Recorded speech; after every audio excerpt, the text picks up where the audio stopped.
1944 வருஷத்துல ஒரு நாள் மொரார்ஜி தேசாய் எரவாடா சிறையில் இருந்தார். காவல்துறை உயர் அதிகாரி ஒருத்தர் வரார். மொரார்ஜி தேசாய சிறை அதிகாரி அலுவலகத்துக்கு அழைச்சிட்டு போறார். சிறை அதிகாரி ஒரு தகவலை சொல்றார். உங்க நண்பர் மங்கள்தாஸ் பக்வாசா அப்படிங்கிறவர் நாசிக் சிறையில் அடைக்கப்பட்டிருந்தார். அவருக்கு உடல் நலம் ரொம்ப பாதிக்கப்பட்டதுனால அவரை சிறையிலிருந்து பம்பாயில் உள்ள ஹரிகிருஷ்ணன் தாஸ் மருத்துவமனைக்கு கொண்டுகிட்டு போயிருக்கிறாங்க.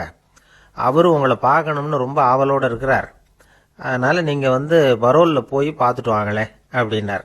அதாவது நிபந்தனையோடு போய் பார்த்துட்டு வரலாம்னார். தியாக செம்மல்கள் பரோலில் செல்றதில்ல அப்படிங்கிற உறுதியோடு தான் சிறைச்சாலைக்கே வருவாங்க. இப்படி இருக்கிறப்போ மொரார்ஜி மட்டும் பரோலில் போயிட்டு வர்றதுக்கு எப்படி சம்மதிப்பார்?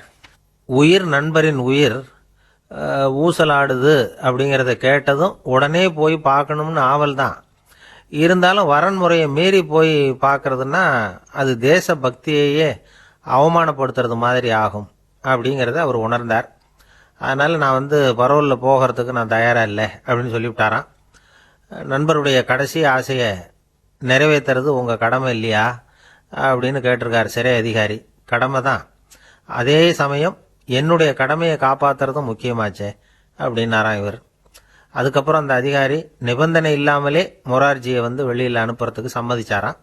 அப்படி இருந்தும் மற்ற நண்பர்களை கலந்துக்கிட்டு தான் மொரார்ஜி வெளியில் புறப்பட்டாராம். பம்பாய்க்கு போனார். படுக்கையில் நண்பரை சந்திச்சார். அவர் ரொம்ப மோசமான நிலைமையில் இருந்தார். உடல்நிலை கவலைக்கிடம்னு தான் டாக்டர்களும் சொன்னாங்க. மங்கள்தாஸ், இனி எனக்கு வாழ்க்கையில் என்ன இருக்குது, நான் இறந்து விடுறதே மேலுன்னாராம். மொரார்ஜிக்கு ரொம்ப வருத்தமாக போச்சு. மங்கள்தாஸ் இல்லத்தில் இருந்த சமயத்தில் தான் மொரார்ஜியை கைது பண்ணாங்களாம். அந்த அதிர்ச்சி தான் மங்கள்தாஸை ரொம்ப பாதிச்சிருக்கு அப்படிங்கிறத இவர் புரிஞ்சுக்கிட்டார். இதை பாருங்க, விடுதலை போராட்டத்தில் ஈடுபடுறவங்களை கைது பண்ணுறதும் சிறையில் அடைக்கிறதும் சகஜம் தானே. அன்னைக்கு உங்கள் வீட்டில் இருந்தப்போ நான் கைது செய்யப்படலைன்னாலும் இன்னொரு இடத்துல நான் கைது செய்யப்பட்டு தான் இருப்பேன். அதனால அதை பற்றி நீங்கள் ஏன் வேதனைப்படணும்? நீங்கள் தைரியமாக உறுதியாக இருக்கணும் அப்படின்னார் மொரார்ஜி தேசாய்.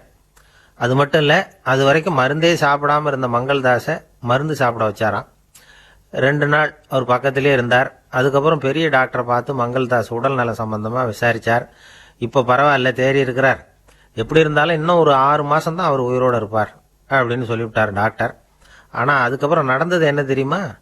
மங்கள்தாஸ் அதுக்கப்புறம் 25 வருஷம் சௌக்கியமாக இருந்தாராம்.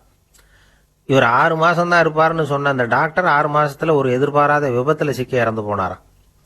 6 மாதம்னு டாக்டர் போட்ட கணக்கு சரிதான், ஆனால் இடம் தான் மாறி போச்சு.